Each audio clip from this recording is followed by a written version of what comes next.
for today's video is I will be doing a video tutorial on how to get limiting reactant. So before we proceed in our video, let's define first what is limiting reactant. A limiting reactant is also known as limiting reagent.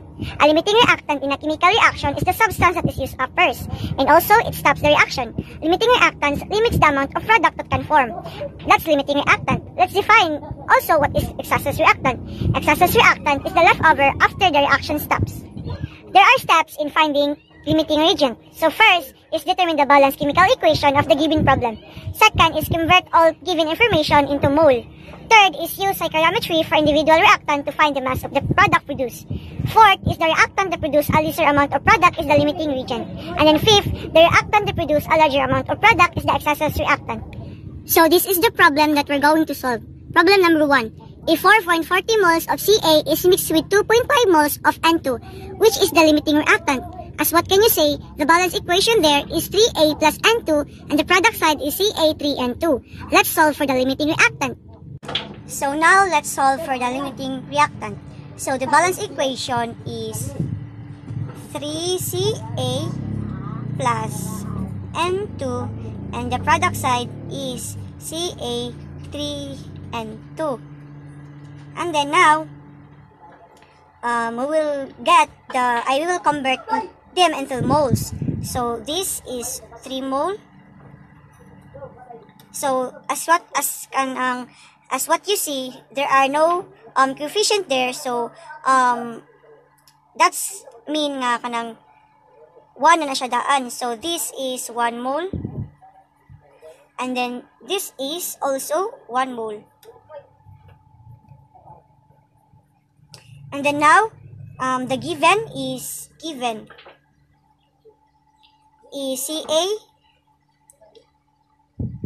equal to 4.40 moles, and then N2 is equal to 2.5 moles.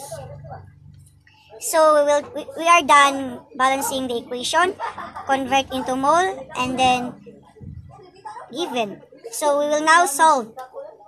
We will solve first the Ca2. So 4.40 moles Ca times. So 1 mole and 2, and then 3 mole Ca. Okay, this, and then we will cancel it. Cancel. And then now we will times it and divide. 4.40 times 1 mole of N2 divided by 3.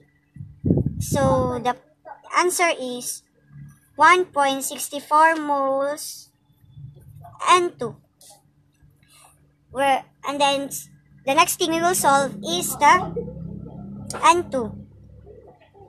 So given is 2.5 moles N2 times 3 moles Ca over 1 mole N2. Cancel, we have to cancel this and then cancel this. So now we will times and divide. So 2.5 moles of N2 times 3 moles Ca divided by 1.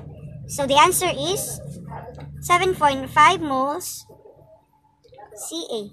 And then now we will determine what is the limiting and the excess reactant. So the limiting reactant is 1.64 moles because it's lesser. And then the excess reactant is 7.5 moles. So that's why it is excess, because it has greater number, 7.5. And now we get the limiting reactant and excess reactant.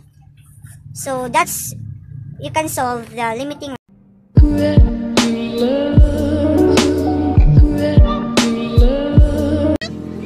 So Good morning, teacher everyone. So welcome to this video tutorial on solving the percent yield of this problem. So before we start this video tutorial, I'm going to define first what is the meaning of the percent yield, actual yield, and theoretical yield that is being used in this problem solving. So first is we're going to define what is theoretical yield. Percent yield. So the percent yield is the percent ratio of the alcohol yield to the theoretical yield, and the alcohol yield is the amount that is actually produced in a chemical reaction. And mostly the chemical yield is less than or equal to theoretical yield. And lastly, theoretical yield is the maximum amount of the product that you can get in a reaction. And in actuality, you know that you never get 100% yield, and it's never been perfect. So before we actually start this video presentation or video tutorial, I'm going to read first what is our problem or statement problem. So the statement problem is 30 grams of C3H8 burns in air to produce 70 grams of carbon dioxide. Calculate the theoretical and percent yield of the carbon dioxide. In this video, we are going to talk about how to calculate the theoretical yield and the percent yield of a compound. So the first thing that we need to do is to write a balance or a chemical equation in this problem. So the equation or the not balance equation is this: C3H8 plus O2 RO to the product CO2 plus H2O. That is our chemical equation, and it's not still balanced.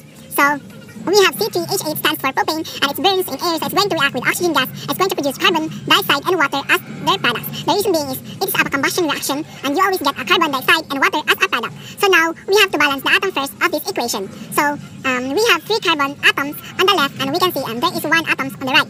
So the next thing we're going to balance is this. We need to put 3 on the front of CO2 so that it's going to be balanced. So this is the 3 that we put. And next is we have to balance the hydrogen atom. So we have 8 on the left and 8 on the left and 2 on the right. So we all know that 4 times 2 is equals to 8. So this is what we put. So we put 4 there, so it will going to balance. And finally, we have to balance the oxygen atoms. And we can see that there are 10 oxygen atoms because 3 times 2 is equals to 6 and 4 plus 6 is equals to 10. So we have to put 5 in here so that it's 5 times 2 is equals to 10 so that it will going to be balanced. So now our equation is balanced. So we have to list the given of this problem. So the given are the following. So C3H8 is equals to 30 grams and CO2 is equals to 70 grams. So we have 30 grams of C3H8 and now it is born in air, so we can assume that we have an excess amount of oxygen. Whenever you have 2 reactants, you need to identify what is the limiting reactant and what is the excess reactant.